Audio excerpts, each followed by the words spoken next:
আজকের ওমর দরদিয়া এপিসোডে দর্শকদের জন্য ছিল একেবারে ঝড়ের মতো উত্তেজনা আর আবেগ। বাণী সব বাধা পেরিয়ে মিস কলকাতা হিসেবে বিজয়ী হলো, আর সেই মুহূর্তে সবার মুখ উজ্জ্বল হয়ে উঠল। গল্পের শুরুতেই দেখা যায় ফাইনাল রাউন্ডের জন্য একে একে প্রতিযোগীদের নাম ডাকতে শুরু হয়। ঠিক তখনই বাণী রেডি হয়ে ঘর থেকে বের হতে গেলে বানটি পিছন থেকে এসে তার চোখ বেঁধে দেয় এবং একটি বাক্সে আটকে তালা মেরে রাখে। বাণী সেখান থেকে বের হওয়ার কোনো উপায় পাচ্ছিল না। এদিকে স্টেজে একে একে পারফরমেন্স দেয় মৌলি, অন্তরা ও কুয়াশা। বিচারকরা 5 মিনিট সময় দিলেও বাণী আসছিল না।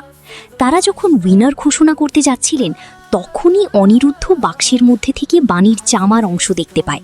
সে দ্রুত বাণীকে উদ্ধার করে স্টেজে নিয়ে আসে। স্টেজে এসে বাণী বিচারকদের প্রশ্নের সঠিক উত্তর দেয়। তার আত্মবিশ্বাস আর বুদ্ধিমত্তা বিচারকদের মুগ্ধ করে। এরপরই ঘোষণা হয় বাণী মিস কলকাতা হিসেবে বিজয়ী। তার মাথায় বিজয়ের মুকুট পরিয়ে দেওয়া হয়। ফার্স্ট রানার আপ হয় অন্তরা, সেকেন্ড রানার আপ হয় মৌলি। কিন্তু কুয়াশা কিছুই জিততে না পেরে অভিযোগ তোলে যে চিটিং হয়েছে।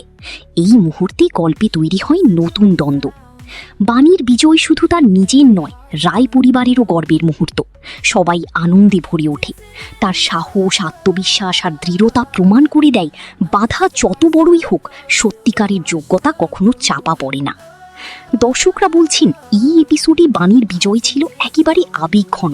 বানটির ষড়যন্ত্র ভেস্তে গেল, আর অনিরুদ্ধের সহায়তায় বাণী প্রমাণ করল তার যোগ্যতা।